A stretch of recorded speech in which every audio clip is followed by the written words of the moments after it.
So Phil and Daniel spent the first week of the OE in the confinements of a hostel in an unconditioned room in 43-degree heat.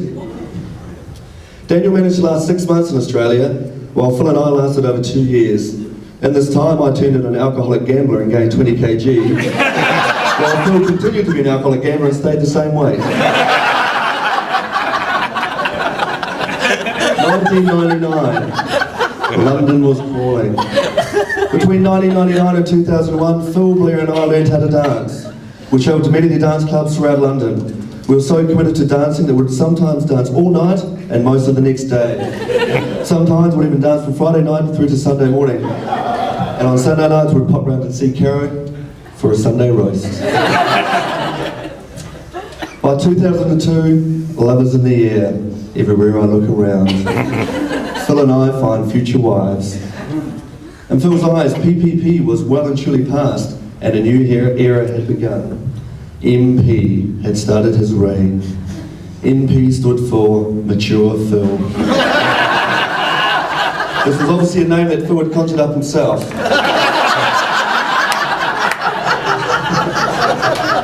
I'm not too sure what you're trying to impress here, Phil. As silly as it be, and I'm pretty sure that Anita didn't fall for it either. Or did she? Let the courting begin. Phil was first introduced to Anisa while she was a team physio for Mara St. Pat's. For some reason, Phil had quite a few injuries that year, including a major groin tear, which is yet to be fully repaired. Well, that's what he tells Anisa anyway. By far the most interesting part of this relationship is the way he asked Anisa out. Or should I say, Jed asked Anisa out. Jed was in town one evening when he saw Anisa out with her friends. Jed went up to her and said, "My brother really likes you. Do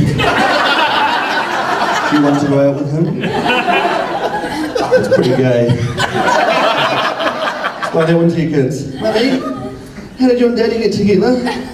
"Well, little Philomena, how come Jed asked Mummy on a date for Daddy? Because Daddy is a big homo and didn't have the balls to ask him."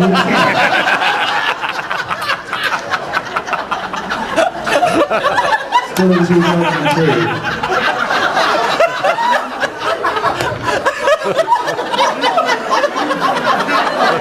Already married, mate.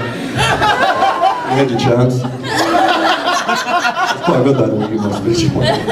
2002, although this was the happiest year of Phil's life, it was also a very sad year. As this was the last year Phil will ever win anything again against Anisa. I mean, ever. Maybe the mini golf. It started with him losing his heart to her. Then the tennis. Then the squash. The list goes on and on.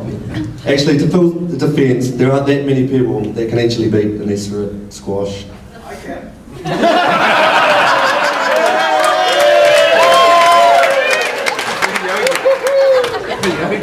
I didn't look at that one very deep, did I? Anisa's ability to beat Phil has been one of the greatest things ever to happen in my life. The only way he thought he could tame her was by asking her to marry him in 2006. Phil, being the closet romantic, decided to ask her in the very romantic city of Verona. Regrettably, we didn't cover Romeo and Juliet in Veg English, so Phil never realised that Shakespeare's story was actually a tragedy. However, I'm glad to inform you that Story of Verona is getting rewritten as we speak. In 2005, Phil and Anisa moved to Melbourne. And I've been witness to say that they have well and truly started nesting and are very happy there. Earlier this year, I bought a house. Well, I didn't actually, they did. They bought a house, and my wife and I were very honoured to be their first house guests. They have both made Melbourne a real success, with Anisa recently acquiring partnership in her physio practice, and Phil has been headhunted on more than one occasion after turning to his true calling, which is sales. December 22nd, 2007, they get married. Anisa, now that you're married, you can really let yourself go. And also, now that you're Robinson, you better learn how to answer the phone properly. Hello?